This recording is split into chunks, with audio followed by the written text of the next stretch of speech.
Why human evolution suddenly accelerated 100,000 years ago. For nearly 400,000 years, nothing changed. Generations of early humans lived and died using the same tools, the same routines, the same quiet struggle against the world around them. Then, almost overnight in evolutionary terms, something snapped awake inside our species. Brains began rewiring, creativity erupted, innovation surged at a pace nature had never seen. But what triggered this sudden acceleration? It wasn't a volcanic winter. It wasn't an ice age. It wasn't starvation or disaster. Something far stranger and far more powerful ignited inside humanity. An invisible force that pushed us to evolve up to 100 times faster, leaving every other human species in the dust. So what happened 100,000 years ago that transformed our destiny and turned survival into a race no one understood, but everyone was forced to run? Tonight, we're going back to the moment humanity woke up, and the world was never the same again.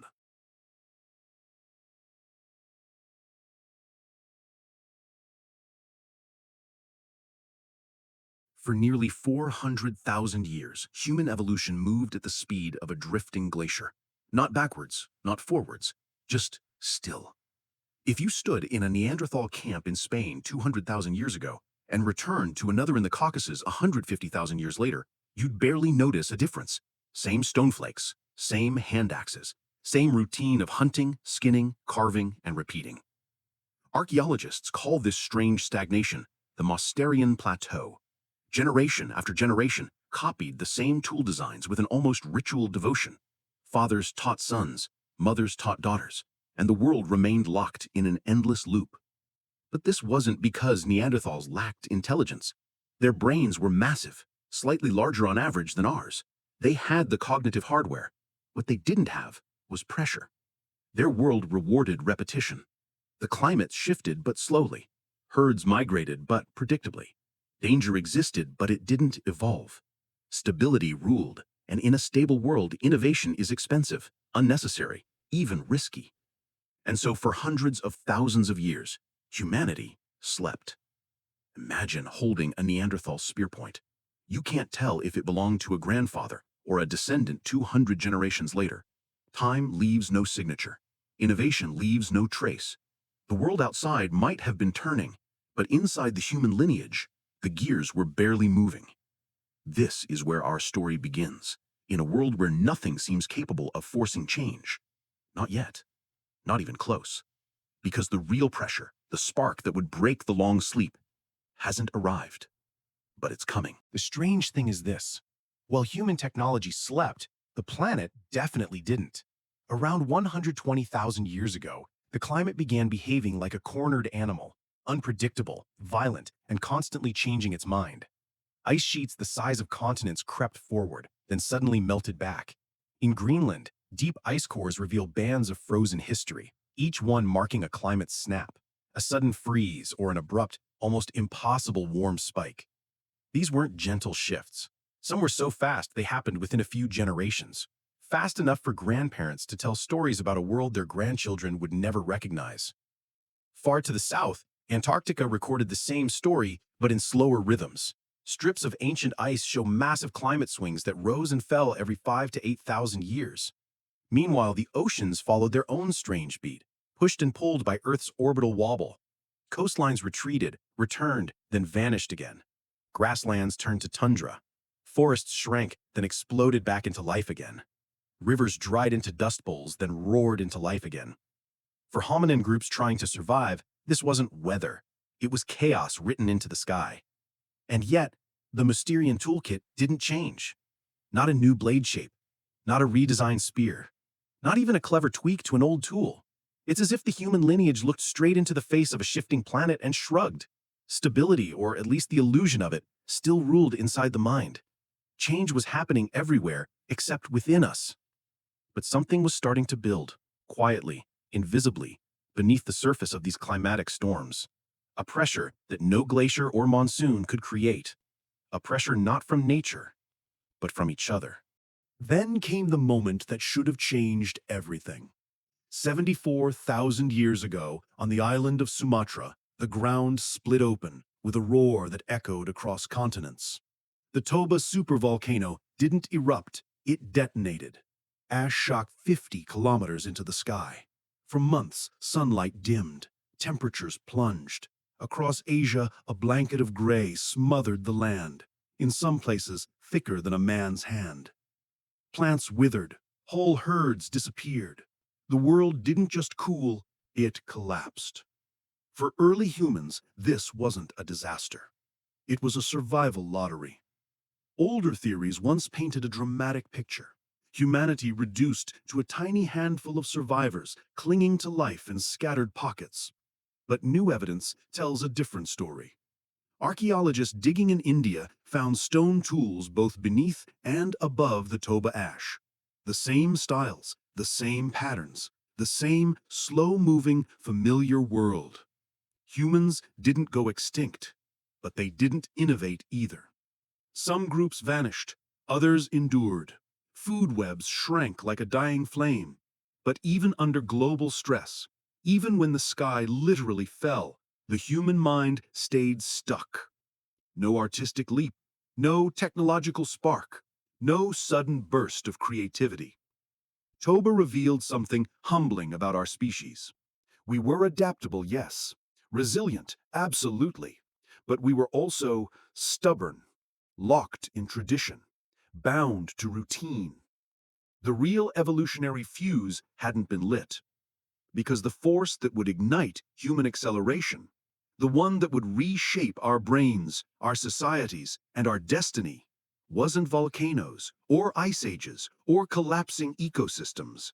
It was us. The moment humans began competing, not with nature, but with each other. For hundreds of thousands of years, nature was humanity's greatest opponent. Cold winds, shifting herds, saber-toothed predators. But none of these forces pushed our species to evolve faster. None demanded innovation. None forced brains to race. Then, without warning, the real challenger arrived. Another human. This is the moment the Red Queen principle steps into the story. A rule from evolutionary biology that says, if you're not constantly improving, you're already falling behind. At first, our ancestors didn't fight storms or beasts. They fought each other, quietly, subtly, relentlessly. Imagine two neighboring bands of early Homo sapiens. Same tools, same hunting grounds, same struggles. But if one group figured out even a small advantage, a slightly better memory, a smoother lie, a cleverer way to persuade allies, the other group had two options: catch up or vanish. This wasn't a race for stronger muscles or bigger spears. It was a race for brains. Every improvement in one mind created pressure on every other mind around it. One sharper thinker forced dozens of others to level up, and those dozens created pressure on hundreds. Suddenly, evolution wasn't waiting for climate change or catastrophe. It was being driven by something much faster and far more ruthless: social survival. Who could form alliances? Who could read intentions? Who could manipulate, negotiate, charm, or deceive? This was the beginning of an arms race hidden inside human interactions. A spiral of competition that didn't stop at tools. It targeted perception, memory, imagination, and emotional intelligence. The Red Queen had awakened, and to keep up, humanity had to run, mentally, at full speed. But the real explosion was still coming, because once language evolved into something new, everything changed. At first, language was simple, a tool for pointing, warning, or sharing the basics. Food there, danger here, help me. But somewhere between 100,000 and 50,000 years ago, something shifted. Language didn't just get better, it mutated. Words began stacking on top of each other. Sentences folded into other sentences. Ideas nested inside ideas like Russian dolls. This wasn't just communication anymore. It was recursion, the ability to create infinite meaning from finite sounds. And recursion changed everything. Now you could say, I think he believes they're planning something. Or, if we go tomorrow while they sleep, we might get there first. Suddenly, humans weren't just reacting to the world, they were predicting it, imagining it, manipulating it. This made language the most powerful weapon ever invented.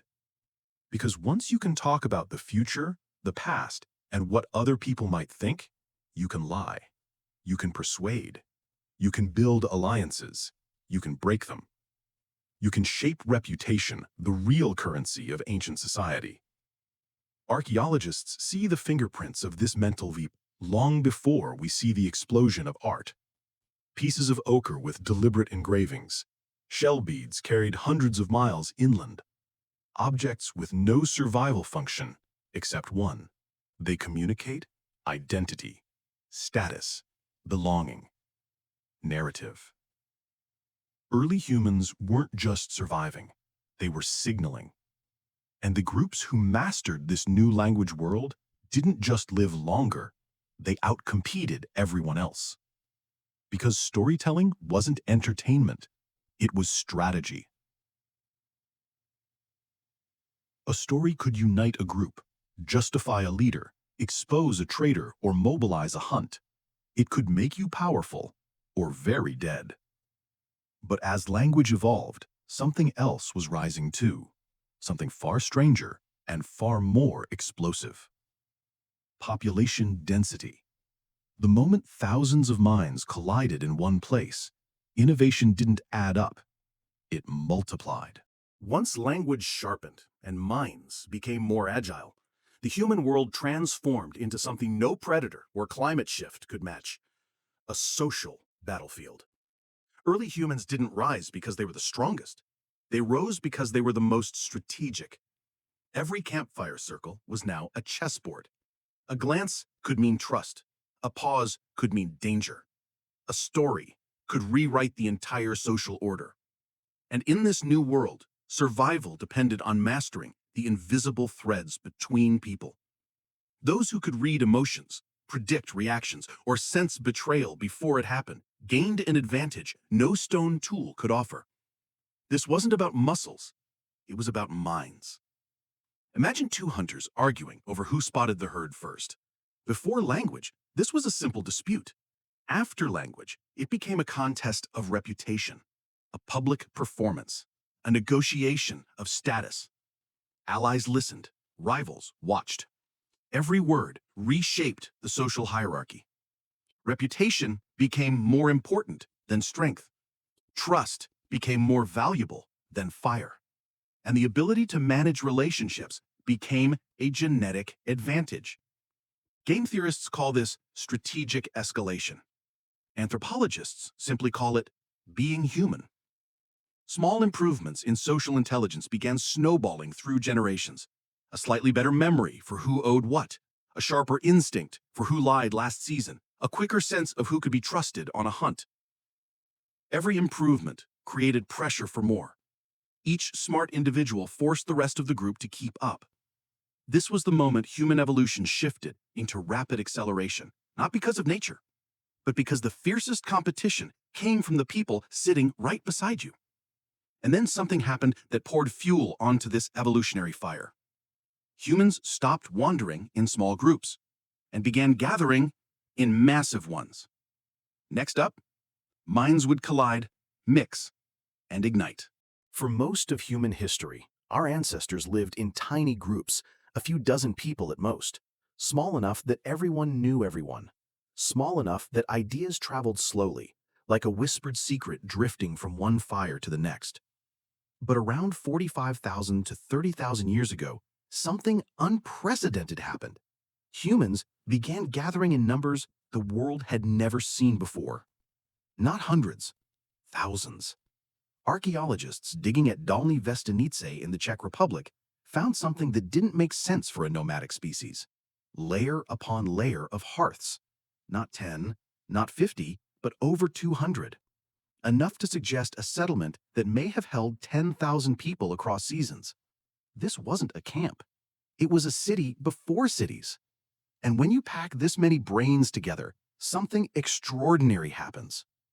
Ideas stop crawling and start evolving.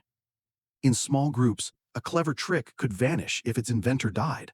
But in huge gatherings, knowledge didn't disappear. It spread, collided, fused, and multiplied. People who spent their whole lives napping flint became specialists. Others mastered bead making, bone carving, or tanning hides. Some became storytellers, memory keepers who held entire histories in their minds. This was humanity's first information network, built not with wires or screens, but with proximity, with gossip, with imitation, with curiosity boiling over in every direction. Innovation stopped being a rare spark. It became a wildfire. And the pressure inside these megasites was relentless. New ideas didn't just appear, they competed. Better tools won, better hunters survived, better storytellers attracted larger followings. This was the crucible that would forge the next phase of human evolution. Because soon, the world would witness something no species had ever done before. Humans wouldn't just survive their environment, they would begin transforming it. Once thousands of humans started living, trading, and thinking together, the world changed with a speed no Neanderthal could have imagined. And the first signs of this transformation didn't come from tools or weapons, but from art.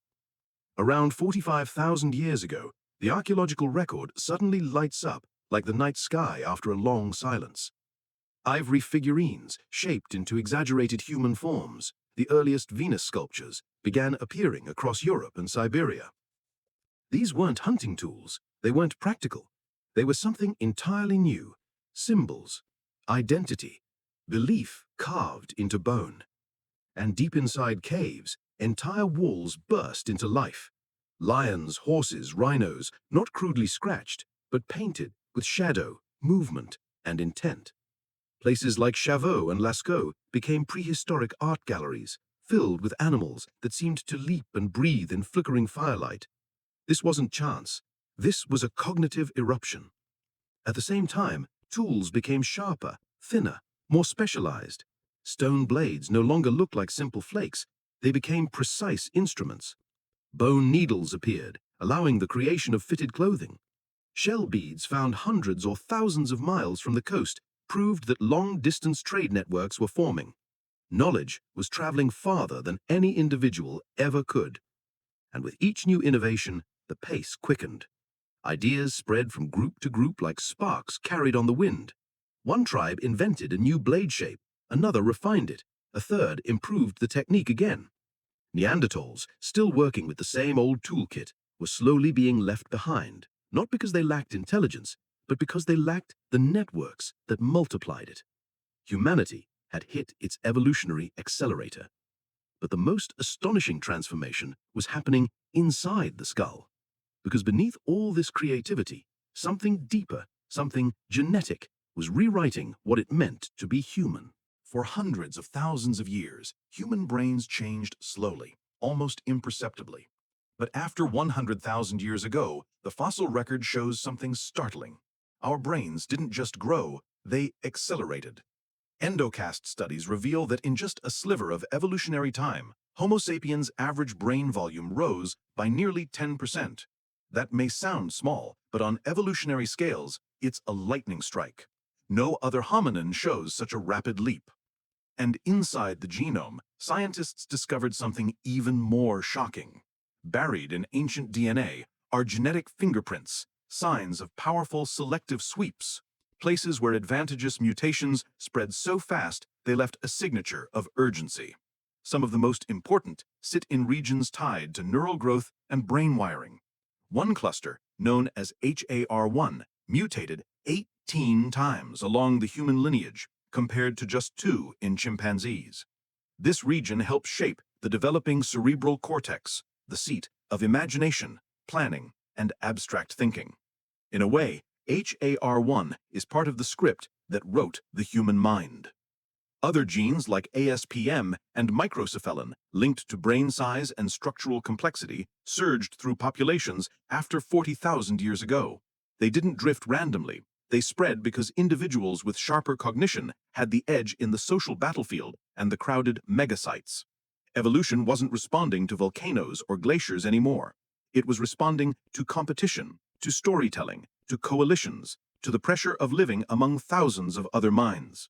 This was the final ignition point, the moment humanity stopped being shaped by nature and began shaping itself through culture, intelligence, and innovation. In just 10 millennia, Homo sapiens achieved what Neanderthals hadn't in 400,000 years: art, symbols, networks, tools, societies. And this chain reaction, this runaway feedback loop of minds pushing minds, is still running today, because the race that began 100,000 years ago never ended. We're still in it.